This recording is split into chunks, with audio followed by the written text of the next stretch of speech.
शूलाभने गुणैक सिन्धवे नमो नित्याय धामलेश धूतकोक बन्धवे नमो नित्याय नाम शोषितारमद्धवान्धवे नमो नित्याय भामरेतर प्रधान बन्धवे नमो नित्याय।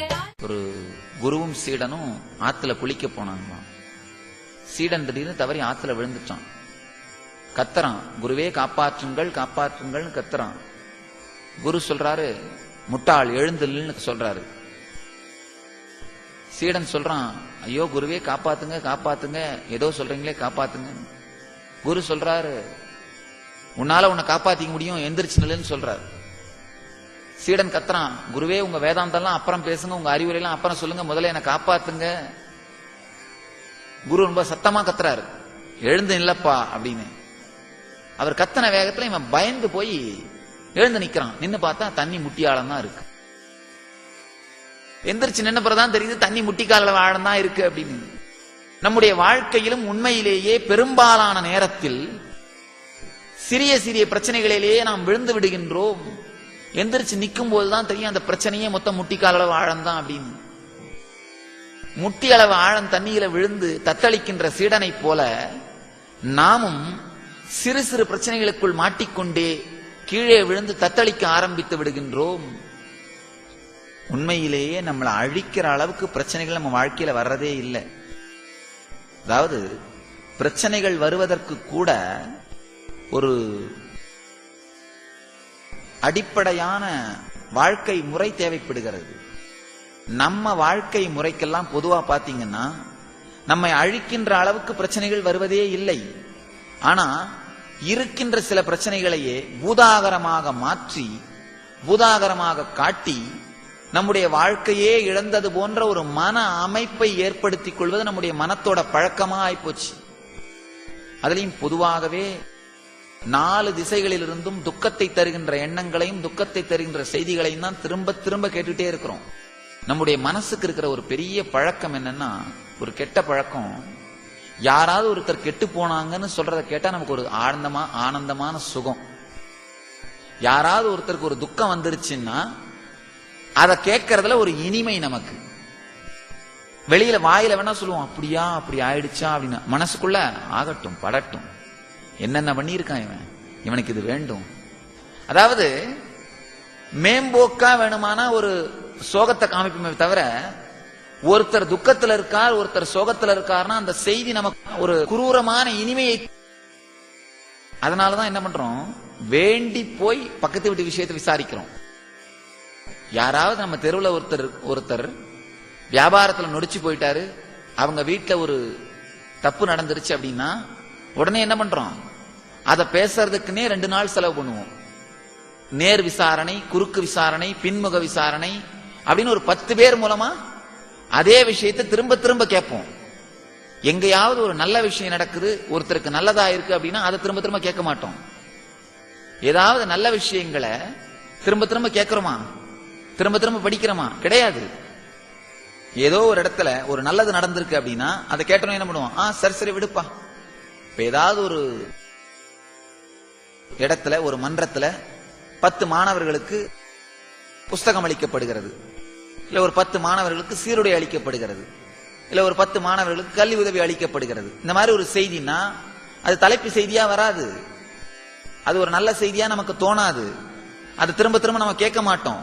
அது அப்படியே காதுல கேட்டாலும் என்ன நினைப்போம், சரி சரி விடுப்பா, அவ்வளவுதான்.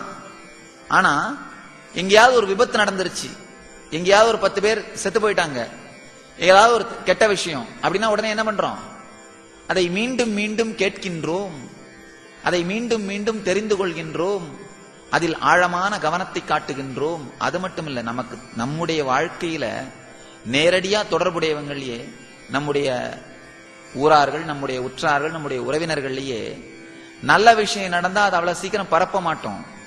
ஆனா ஒருத்தர் கெட்டு போயிட்டார் அப்படின்னா, ஒருத்தர் வீட்டுல ஒரு பிரச்சனை அப்படின்னா உடனே என்ன பண்ணுவோம், அதை கேட்பதிலும் அதை பரப்புவதிலும் ஒரு ஆழ்ந்த ஆனந்தத்தையும் சுகத்தையும் நாம் காண்கின்றோம். சுபாவத்திலேயே அது ஒரு இயற்கை.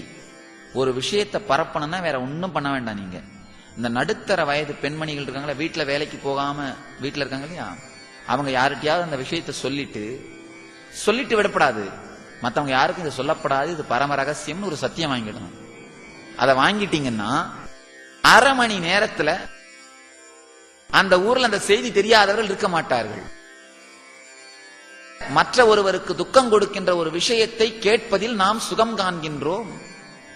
அப்ப என்ன பண்றோம்? இயற்கையிலேயே இந்த துக்ககரமான விஷயங்களெல்லாம் வாங்கி வாங்கி உள்ள வைக்கிறோம். இந்த துக்ககரமான விஷயங்களை வாங்கி வாங்கி உள்ள வைக்கும் பொழுது நமக்கு ஒரு சின்ன துக்கம் வந்தாலும் கூட இது எல்லாத்தையும் மொத்தமா சேர்த்து வச்சு பெரிய துக்கமாக பூதாகரமாக நம்முடைய வாழ்க்கையிலே பார்க்கின்றோம். ஒரு சின்ன விஷயம் நம்ம வாழ்க்கையில நடக்கும் போதே ஐயோ அடுத்து இது நடந்துருமோ, அதுக்கு அடுத்து அது நடந்துருமோ, அதுக்கு அடுத்து அது நடந்துருமோ அப்படின்னு என்ன செய்யறோம்? துக்கத்தை பெரிதாக்கி பார்க்கின்றோம். துக்கம் நடந்தாலும் அதுல இருந்து மேல வர்றதுக்கு சக்தி போய் நடக்கிறதுக்கு முன்னாடியே நடந்தா மாதிரி துக்கத்துல ஆழ ஆரம்பித்து விடுகின்றோம். அது பாம்பு கடித்து இறந்தவர்கள் 10 பேர்னா பாம்பு பயத்தால் இறந்தவர்கள் 10,000 பேர்.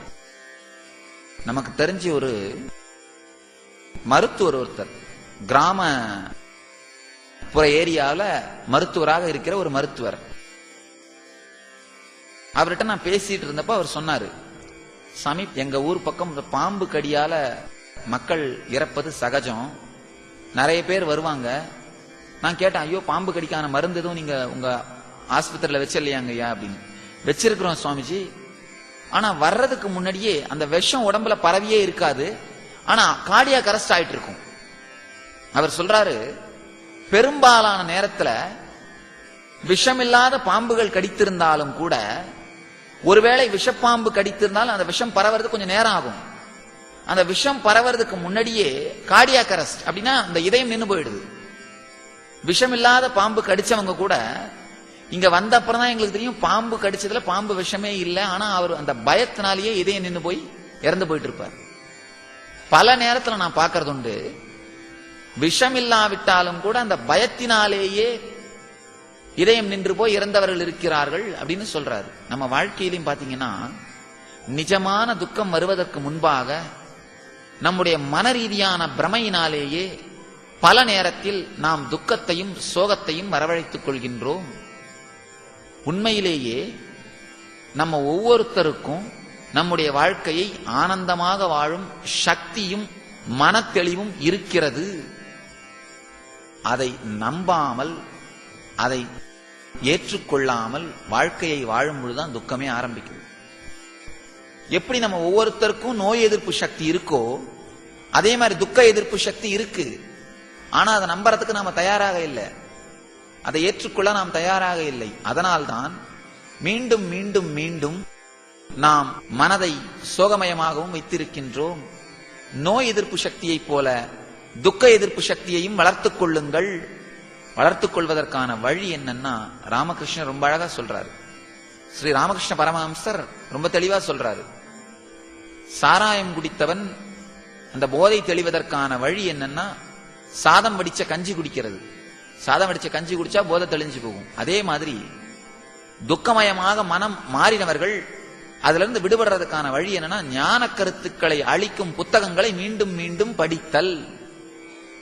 இந்த ஞான கருத்துக்களை அளிக்கும் புத்தகங்களையும் ஞான கருத்துக்களையும் அந்த புத்தகங்களை படித்தல், அந்த கருத்துக்களை கேட்டல், இதை நம்முடைய வாழ்க்கையோட ஒரு பாகமா மாத்திக்கிட்டோம்னா அது மிகப்பெரிய வாழ்க்கையை ஆனந்தமயமாக்கும் சாதனை.